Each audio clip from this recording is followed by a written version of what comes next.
guys, welcome back to my channel, and if you are new around here, then welcome to my channel. My name's Abby and I am a stay-at-home homeschooling mom of 5, which means I have some experience in what today's video topic is. So today I wanted to share my 10 tips for homeschooling older kids when introducing a new baby into your homeschool year. So like I said, I'm a mom of 5. I've done this a time or 4. We have been homeschooling from the very beginning, which means I started my oldest when she was in preschool, and that happened to be a baby year for us. And then every few years we've had a baby in our house ever since. So I wanted to share my top 10 tips for how we keep our homeschool running with a baby in the house. So if that is something you're interested in, then give this video a thumbs up and stay tuned. So my first tip is to be realistic about what you can actually do and figure out what things are most important to you. So there is only one subject that I am just, desperate to stay consistent in whenever we have a baby in the house, or just seasons of life that mean that our homeschool is upside down a little bit, and that subject is math. And so since I know that when we have a baby around, I'm not going to be able to sit there with 4 of my 5 children and do math consistently, thankfully, we have teaching textbooks to help us with that. So today's video is actually in partnership with teaching textbooks, and I want to share a little bit about teaching textbooks in general, and then about how they help me stay consistent with my homeschool when we have a baby around. Teaching Textbooks is an online digital math course that starts at level 3 and goes all the way through pre-calculus. With lectures, lessons, practice questions, bonus rounds, and tests all in one place, it's so convenient for my kids to grab a tablet or hop onto the computer and do a math lesson at home or on the road. They even have a digital scratch pad within their lesson to work out their problems paper-free.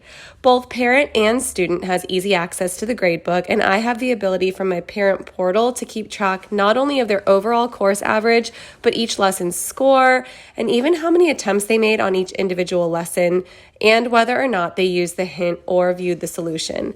And I have control over these things. I have control over their hints, second chances, stickers, and wallpapers if I believe that any of that is becoming distracting. I can even edit their grades if I'd like to go back and rework on something with them. Should I forget to check on their work, I get a summary each evening that they complete their work to my email showing me what each of my children's score was that day and what they completed. This is really convenient, especially with a little one in the house, as I may not otherwise have the chance to keep up daily. This gives me a daily glance at how they're doing without even logging into my account.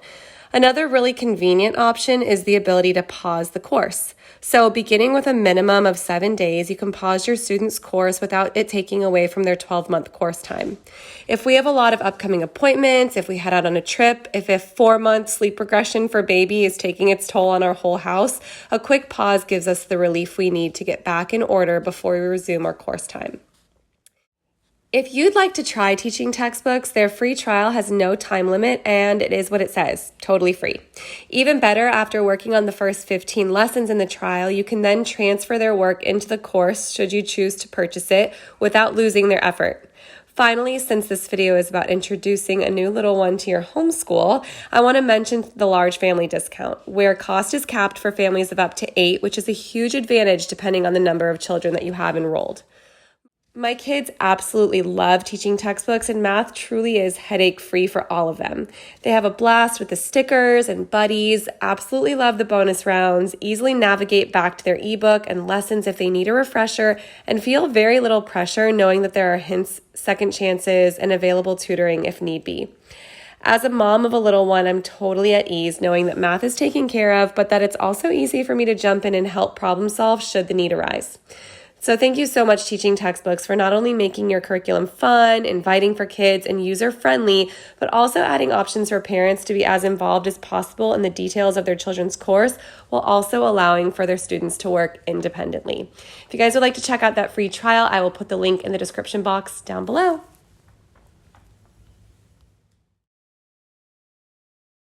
So thank you so much, Teaching Textbooks, for partnering with me on today's video. And like I said, all the info, if you want to check them out and try a free trial, is in the description box down below. So the next tip is kind of a no-brainer, but it goes without saying that it's really important to prep ahead as much as possible. But I have a little twist on that. So Oftentimes we think prepping ahead means the weekend. What I have found to be best for our family, since weekends can also be very hectic and we're trying to squeeze in as much family time as possible, is I take some time on Mondays to prep the rest of the week. We typically have a 4-day school week. I know some people take Fridays off, which would also be a great day to set aside some time to prep. But the time that we would normally be doing school on a Monday morning, I will use to prep. Or if we need to be doing some independent work, I will have them do that on a Monday while I set aside some time to prep. And prepping for me just means writing down in my planner and also writing down in my kids' planners, so that when the wheels fall off, say we're teething or staying up all night, not only is it in my planner, but it's in my kids' individual planners, and they know what's expected of them that day, so they can get up and get going even if I'm not quite moving yet for the day. So my planner, their planner, photocopies, and just, you know, making sure all of my ducks are in a row for the week ahead, whether that's done on the weekend or whether I take a little bit of time on a Monday. Because everyone knows there's nothing worse than a Monday that's just a rough start and then the rest of the week kind of gets thrown to the wayside. So even if it's taking some time on a Monday where you feel like you should be doing school and just getting yourself organized, it's really great to prep ahead and kind of lay out expectations.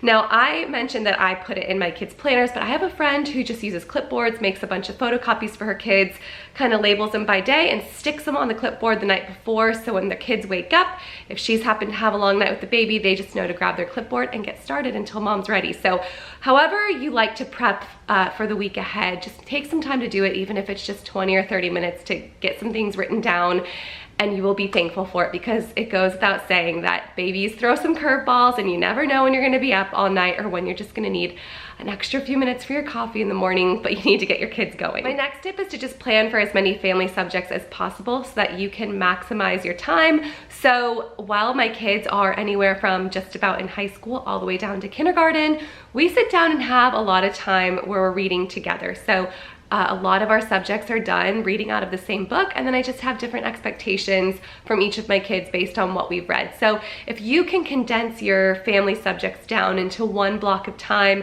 and take care of that whenever you have a nap break or whenever the baby's being really well behaved or content, you can get a lot done that you would otherwise have to stretch out across multiple children or older children just by reading out of the same book for everyone. So our history can be done together, our nature study can be done together, we have some character and habit, and our Bible study, and all of that can be done together. And then I just ask something different of my older kids than I do from my younger kids, and I have now sat down and read once versus reading 4 different times, and therefore have gotten quite a bit done in one little chunk of time. So as much as you can push together into family style learning, unit style learning, anything like that, even if it's different from what you typically do, you might get a little bit more done than you would have otherwise on a baby year in your homeschool. The next tip is to utilize little pockets of time. Everyone knows that, you know, you may have to step aside to go nurse a baby, change a baby, console a crying baby, or you might get a sudden 10 minutes where they decided to take a cat nap and now you have a little availability for 10 minutes here and there. So during those little pockets of time, I have 3 little things you can work on in the little bits of time that you get: independence, obedience, and grace. So as far as independence goes, just telling your kids like, hey, right now, you can go ahead and do a handwriting lesson, or really quickly go ahead and start reading a chapter, or is there something that you can work on with your sibling really quick to prepare for an upcoming lesson or a test or a quiz or something like that in those little pockets of time as you step away, because when you step away, and if anyone else steps away from the table, you know how hard it is to pull everyone back together. So encouraging independence as you have to step away will be really helpful in the long term. It's really good for kids anyway to learn how to work independently and to be able to work independently kind of at random versus, you know, only working independently in the afternoon if that's what they're used to. So being able to say, hey, we're gonna pause this lesson, Mom's gonna step away, could you spend a few minutes working on this and I'll be back in a minute. The other thing you can utilize in those little pockets of time is obedience. Say, you know, the baby's giving you a few minutes where you can actually get something done. Say, hey, I know you were working independently, but right now we're gonna do this real quick. We're gonna sit together and we're gonna tackle this reading lesson, or we're gonna go over some of your findings together really quick. And they might have to stop what they're doing to work with you, but it's also another opportunity to learn how to kind of go with the flow and listen to mom when mom says. And then the third thing is grace. Grace both ways. because you might be popping back and forth. Everyone might be switching back and forth between independent work and work with you, and they might have to stop what they're doing here and there to be with you. And so grace both ways. They're gonna learn how to be gracious with you, that this is a season that really needs to be covered in grace. Baby seasons are hard, but if you can learn to work together, they can be really good seasons and give your kids great expectations and realistic expectations for when they're older, and also having grace on your kids, that there's a lot of new transitions that they weren't used to having before, and just, you know, having grace go both ways. So independence, obedience, and lots of grace in those little pockets of time, and just being aware of those pockets of time, because you know, the baby gets laid down and you think you have all this time to read, and then they wake up and need to maybe be rocked back down, so you have to pop back and forth here and there. You never know where those little pockets of time are gonna creep in, but pay attention to those pockets of time, because you can actually get quite a bit done in little 10 to 15 minute pockets. My next tip is to keep a solid lineup of documentaries, educational games, and assigned reading, because there might be days that would otherwise be a complete wash if it wasn't for the assistance of a good documentary, assigned reading, or independent games. So we have lots of games that are one-player games, multiplayer games. We love a good documentary, and I love having a whole bunch of assigned reading for my kids. They have one book that's an assigned reader for character building, one that's just a fun assigned reader, maybe they have one for history. So being able to have a full lineup where they can get quite a bit done, and you can say, hey, just do a written narration after you read this.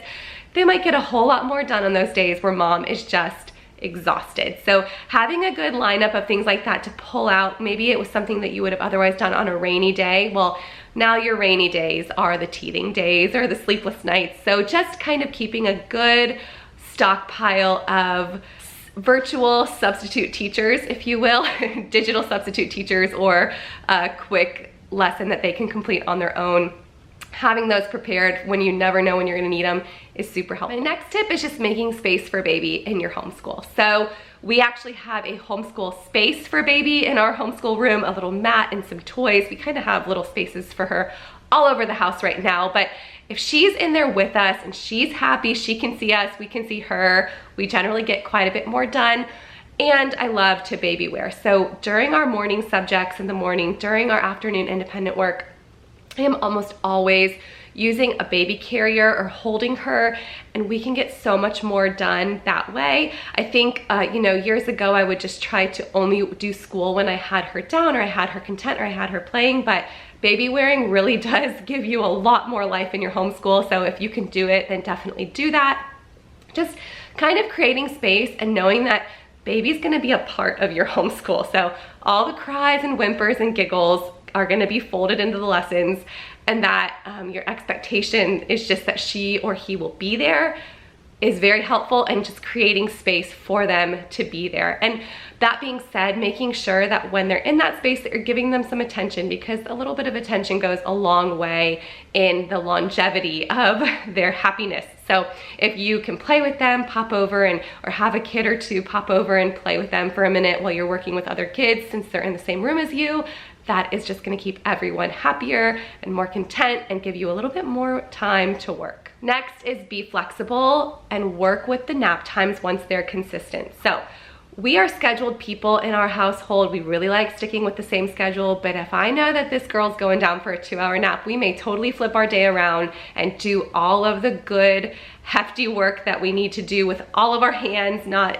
you know, holding a baby in that time. And so we will flip our day around like that. That is something that we've had to learn, because at first that was very difficult for some of my kids, and even for myself, to kind of switch things around. So, but once naps are more consistent, you can totally plan your day around those typical nap times. So in those beginning baby days, you never quite know when they're gonna be up or down, but then once they're consistent, don't worry about changing your whole homeschool schedule or your homeschool plan midway through the year if baby's naps have suddenly become consistent, and plan to utilize that time.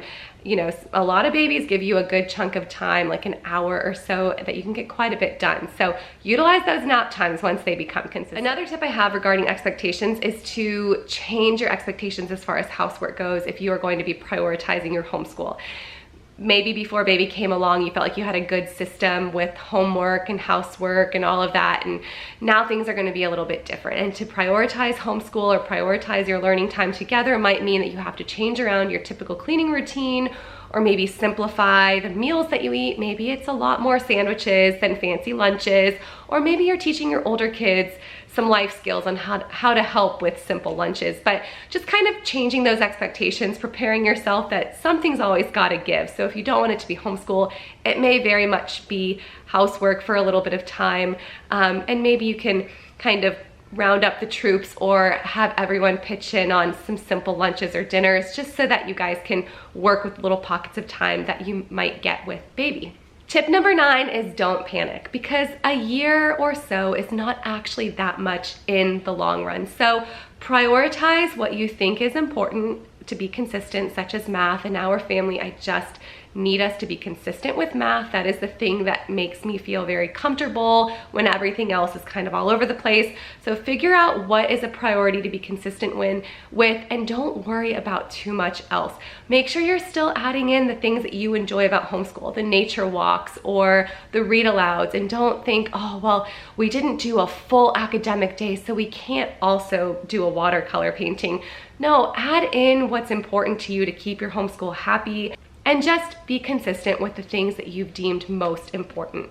But a year in the long run is not actually that much time. I've seen this 4 times over, that we've had a year that's been a little less than smooth with a baby in the house, but the next year is right back on track. Things feel very much normal, and we feel caught up to where we were before. So don't, even though you're in the middle of a baby season and it feels very overwhelming, look at the long term.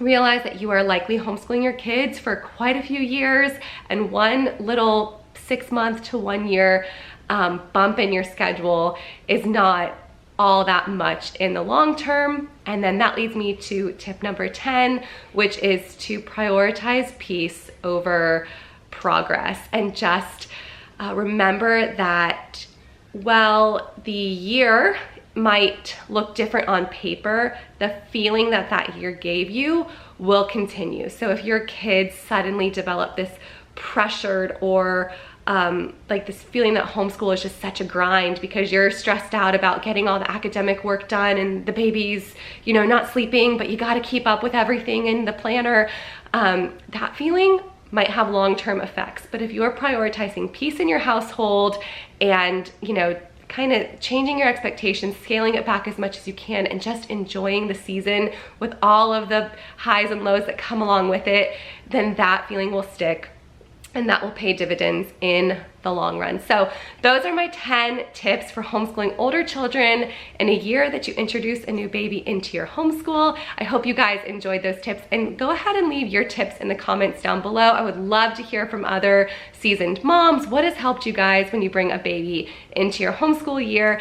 And thank you so much, Teaching Textbooks, for partnering with me on today's video. We have just loved using teaching textbooks for all these years, and it has been so helpful in seasons where we are not consistent with other things, and it's also been great in other years where we feel like we have it all together. So we absolutely love teaching textbooks. Make sure you check out that free trial in the description box down below. Bye guys.